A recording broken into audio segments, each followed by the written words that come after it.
This is about my time in the U.S. military, the Army to be exact. I will not disclose my unit or where I was stationed.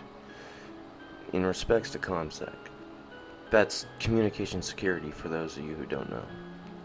I could say I was in Korea at the time, a place bursting with life and excitement. The culture alone is awe-inspiring. Majority of the older population loves Americans, for obvious reasons. This story isn't about the good times I've had there. No. This is about a night I was on AHA guard. An AHA is an ammo holding area, generally for training purposes as Korea is no longer a live combat zone. At the time this took place there were 3 of us, and names will be altered for safety reasons. Sergeant Monroe, Private Jeffrey, and I, Private Chrono. I was driving the Humvee at the time to relinquish the current guard to their duties. It's only a 24-hour duty, so it's not like we had to stay out there for several weeks or anything. As we pull up to the gate at the entrance to the AHA at 0300 hours, just 3 hours prior for our shift, so we can get briefing and secure the location. Yes, it was already secured from the prior guards there, but it's standard procedure in as an infantryman, and, well, the military altogether. Redundancy and repetition. For those who have served, you'll understand. Once we made our rounds securing the area, we went back to the guard shack. I was voluntold I was going to be on the first shift guard, while Sergeant Monroe and Private Jeffrey sat back at the warm guard shack, playing cards most of the time. We broke up our shifts into 4-8-8-4, so I had the shorter shifts, but I also had to go out there twice. It never bothered me though. I preferred the first and last shifts anyways. So let's start with my first shift.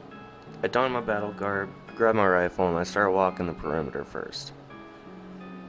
The entire AHA wasn't very big, but when you're on the side of a mountain with a dense forest, it could be a bit of a bitch to make your way around.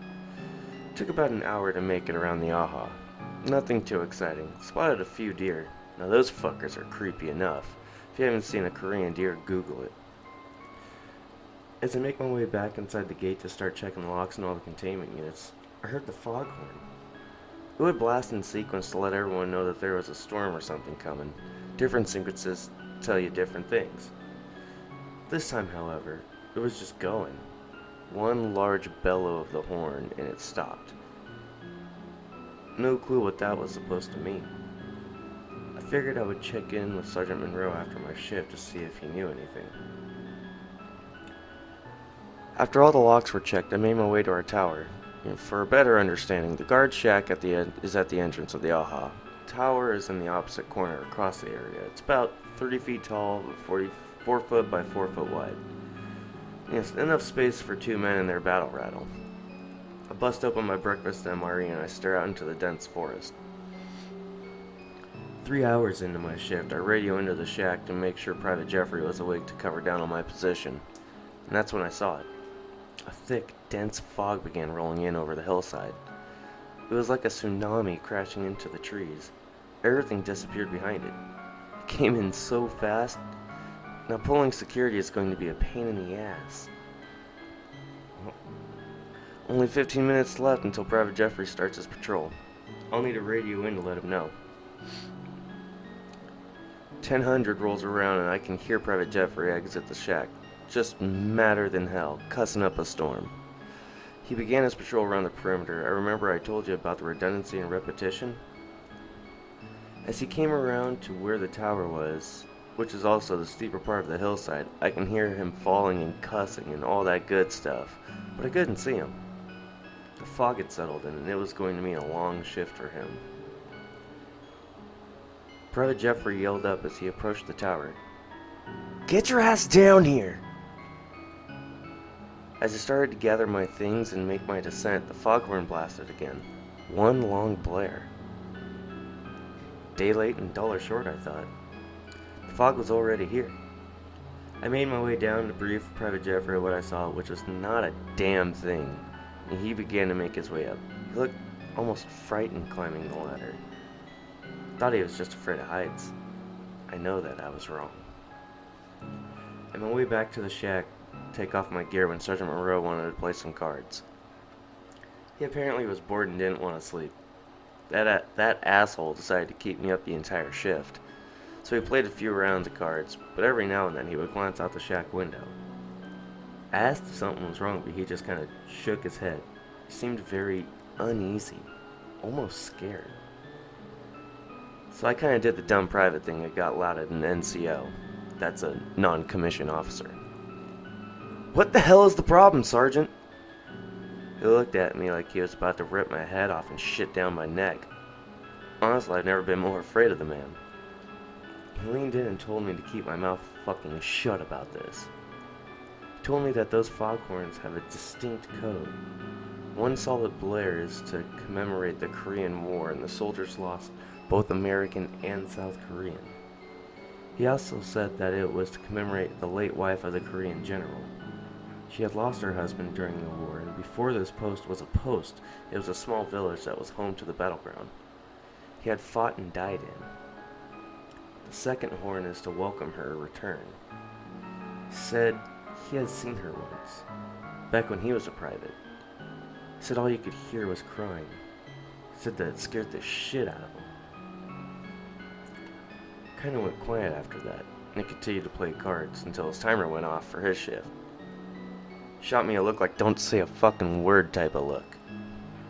I never did tell Private Jeffrey. Probably still won't. Sergeant Monroe donned his kit and was headed out for his patrol. I had an hour to myself until Private Jeffrey shows up.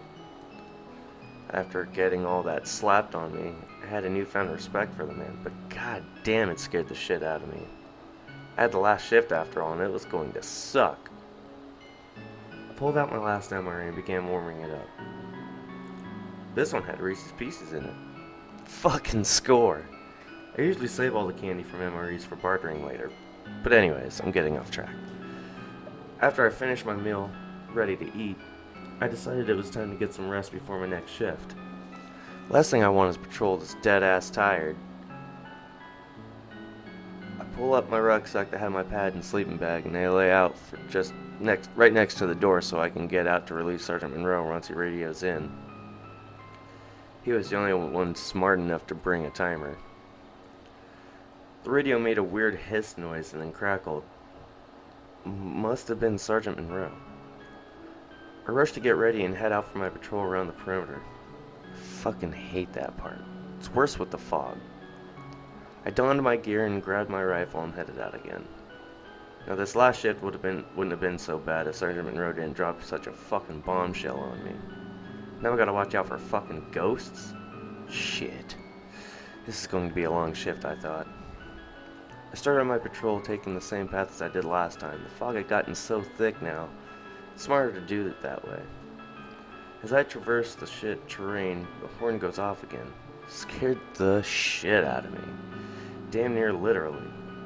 I fell and busted my ass on a stump, and as I when I went to regain my composure, I heard a faint wailing in the distance.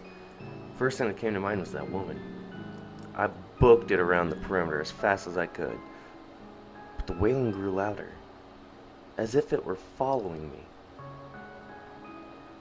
It got to the point where I felt like it was on top of me. I couldn't see shit. Once I made it back to the gate, I rushed over to the tower, leaving behind all the locks. I yelled for Sergeant Monroe, and he started climbing down. The only thing he said to me when he got down was, "You heard it too, huh? Welcome to the club."